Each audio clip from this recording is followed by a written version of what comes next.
두 번째 질문인데요. 아까 우리 비서실장님께서 국정원 사찰에 대해서는 이제 노코멘트고 뭐 노개입이다 이렇게 말씀하셨는데 저는 이제 청와대가 국정원의 어떤 업무에 개입하려고 하는 건 정확하게 그 태도가 맞다고 생각합니다. 그렇게 하시는 게 맞는 것 같아요. 그런데 지금 이제 문제가 되고 있는 것은 과거 정부 박지원 국정원장님의 워딩으로 하면 60년 국정원 흑역사에 대해서 이거를 진상규명을 하는 문제가 돼버렸잖아요. 그래서 문재인 정부 청와대가 국정원 업무에 개입하는 문제가 아니고 60년 동안에 불법적으로 이루어졌던 사찰, 국정원 사찰 문제에 대해서 이걸 어떻게 이걸 해결하고 극복하고 넘어갈 것인가 이런 문제로 전 접근하면은 청와대 입장은 좀 달라져야 된다고 생각합니다.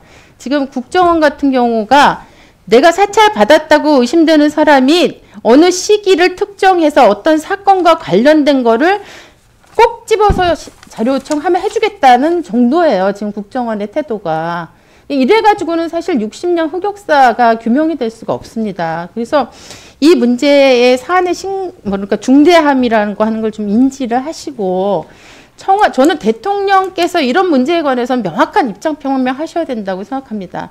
이 과정에 어떤 문제가 있었고 이거를 전모를 밝히고 앞으로 향후 어떤 일이 있어도 이게 재발되지 않도록 대통령께서 의지를 가지고 있다는 이런 입장 표명을 전 하셔야 국정원에서 해결하는 방식이 달라진다. 왜냐하면 노무현 대통령 때에도 사실은 이 국정원 개혁과 관련돼서 민관 그 합동조사단이 가동이 됐어요. 근데 이게 3년 동안 했습니다. 그런데 문재인 대통령 그 초기에 2017년도에 국정원 개혁 발전위가 있었는데 4개월 했습니다.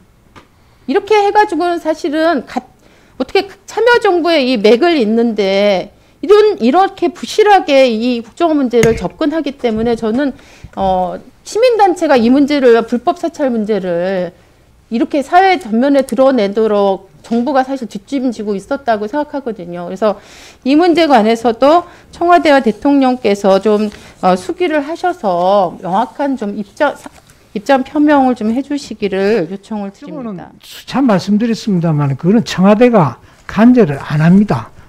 할 수도 없고요. 뭐 그 기조가 계속될 것이다 말씀드리겠습니다. 예, 수고하셨습니다.